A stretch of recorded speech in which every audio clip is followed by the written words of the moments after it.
Today, Crick Tunnel is a peaceful stretch of water, a quiet place for leisure boats and drifting dreams.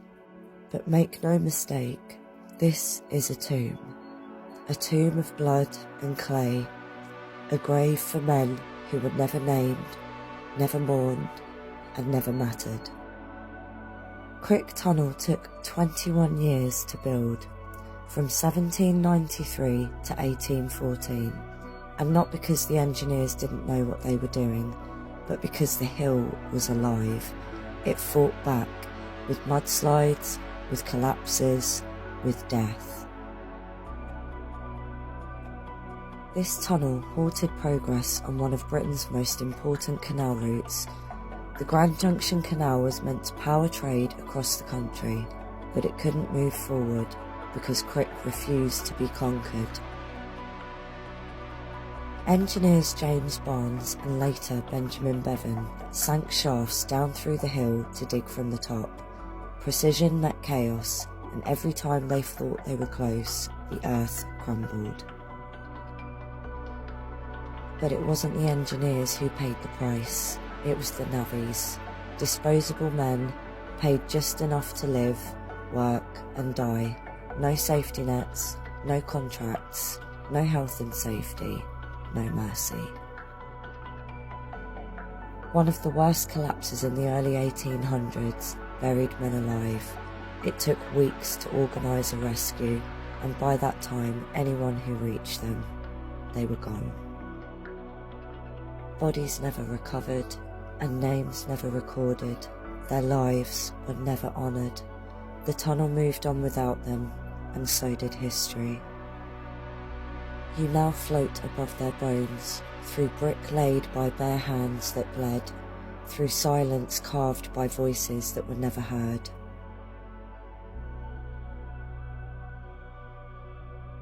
There is no towpath inside.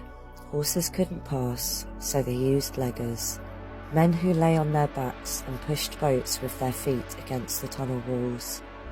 They worked in darkness for hours, sometimes up to 3 hours, surrounded by cold, damp air, pushing and pushing and pushing, all for a handful of coins, all for survival.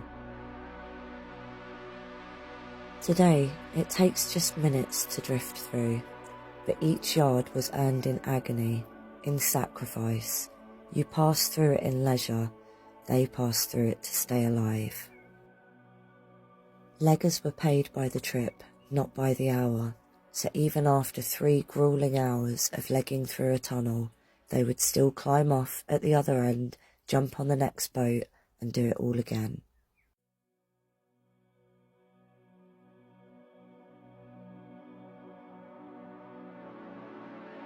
The 21-year construction wasn't just a delay, it was testament to the brutal conditions and the disregard for human life.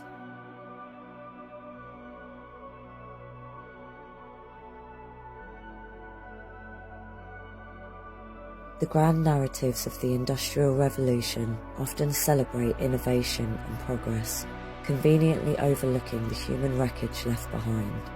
Within the darkness of Crick Tunnel lie the remains of men whose stories were never told, and whose families never likely knew their true fate. Their sacrifice wasn't commemorated, it was simply absorbed into the cost of doing business.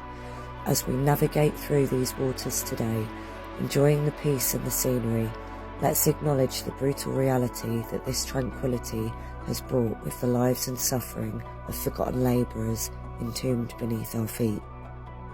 Crick Tunnel stands as a silent indictment of a time when human life was often secondary to ambition. It is a mass grave of the nameless men buried within its depths. All the blood, the sweat, the tears, the men lost, the men broken, and the financial cost, it was all for the price of progress.